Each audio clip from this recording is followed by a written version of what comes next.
I'm Bishop John. Greetings once again from St. Paul's Commons. Here you see a group photo taken in 2008 at the last Lambeth Conference of the Worldwide Anglican Communion. Looking closer, you'll see Bishops Bruno, Talton, Anderson, and Carranza. Bishops Bruce and Glasspool hadn't quite been elected yet. Starting this week and throughout early August, after 4 years' delay, because of church politics first of all, and then because of the pandemic, most of the world's communion bishops are meeting in Canterbury once again.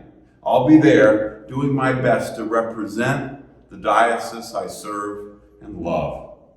This year's class photo will be far more diverse than the last one, thanks in large part to all the women and people of color recently elected as bishops in our Episcopal Church. What won't change this year, I fear, is the difficulty of some of our conversations about equity and justice in the Church of Christ for all people, regardless of orientation and identification. Though it's a largely settled question in the Episcopal Church, we may well still find ourselves in the minority on the global level, just as we do in the broader Christian community in the United States. In global and national Christendom, standing up for Christ's radical inclusion can be hard. We often experience the same disagreements and tensions in our conversations with Christians from other denominations in our own communities and neighborhoods, even in our own families and workplace circles. We always want to do our best to shine the light of justice and love, to say over and over again, Christ and the Episcopal Church welcome you, however God has fashioned you, in the image of God's infinite and beautiful diversity. But it can be isolating to do this ministry of inclusion. Our world is experiencing the agonies of war, polarization, gun violence, prejudice, economic anxiety, and mounting anger. Our politics is increasingly based on scapegoating, which is another word for saying we blame the weakest among us for our problems. It sometimes feels as though the world wants to smother the light of Christ's love with a bushel basket.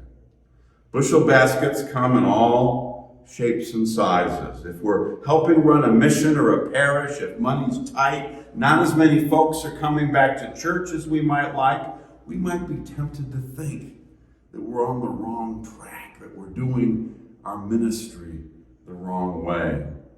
That's just a bushel basket coming down, trying to dim the light of Christ in you. You're not on the wrong track. You're helping lead us all along the right track, the sometimes rocky and twisting road that bends inevitably toward justice and the promised land. One way we can help one another get there is by supporting the One Body and One Spirit annual appeal, which enables us to make grants to institutions that need help with unexpected expenses, to lift a little bit of the burden of financial dread we all feel sometimes, to lift the bushel basket and let Christ's light shine in again. As of Lambeth Week, thanks to your amazing generosity, people of God, we are within shouting distance of raising $200,000 in this season of the appeal already. Bushel baskets, beware.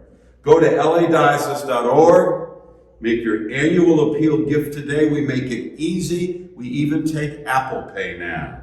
Find me on Facebook for all the Lambeth news, and have a blessed, safe, restful summer.